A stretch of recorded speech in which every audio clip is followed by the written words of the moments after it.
നല്ലൊരു വിധി വന്നാണ്. ഇന്ത്യയിലെ മാന്യ കാമവെറിയന്മാർക്ക് മാന്യമായ ഒരു ജഡ്ജി മാന്യതയോടുകൂടി പറഞ്ഞൊരു വിധി.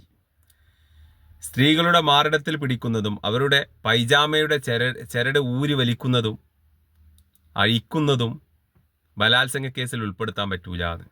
പിന്നെ എന്ത് ഓലക്കമല ഉൾപ്പെടുത്തേണ്ടത്? പെറ്റി കേസിലോ?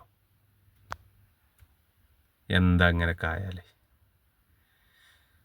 കോടതി തന്നെ കാമവെറിയന്മാർക്ക് അടിക്കാനുള്ള വടി എറിഞ്ഞു കൊടുക്കുകയാണ്. റോട്ടിലൂടെ നടന്നു പോണ ഒരു പെണ്ണിനെ പോയിക്കാണ്ട് മാറിടത്ത് പിടിച്ചാണ്ട് 100 റുപ്യ പെറ്റി കേസ് എഴുതിയാണ്ട് വിടുക. എന്താ എന്താ ജഡ്ജി ഇങ്ങനൊക്കെ? നല്ല സംശയം ഉണ്ട് നല്ല സംശയം ഉണ്ട് ആള് ശരിയില്ല. ഏതായാലും ഇന്ത്യൻ ജനതയ്ക്ക് അവസാന അത്താണി എന്നോണം സുപ്രീം കോടതിയിൽ കയറി ഇടപെട്ടിരുന്നു. സുപ്രീം കോടതി അതിന് സ്വമേധയെ കേസ് കൊടുത്തിരുന്നു. ആ ഉത്തരവിന് സ്റ്റേയും ചെയ്തിരുന്നു. ഏതായാലും അതിൽ പ്രതിയായ ഒരു സംഭവം നടക്കുമ്പോഴാണല്ലോ കോടതിയിൽ ഉത്തരവിടൽ. അതിൽ പ്രതിയായ ആൾക്കാരേക്ക് അയാൾ നല്ല പൈസ വാങ്ങിയാണ്, ഉറപ്പാണ്. അല്ലാതെ ഇങ്ങനെയൊക്കെ എന്താ പോനെ?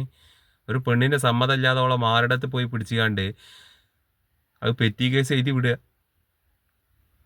ബലാത്സംഗത്തിൽ പെടൂലല്ലോ. ഏതായാലും ഒക്കെ കണക്കാ.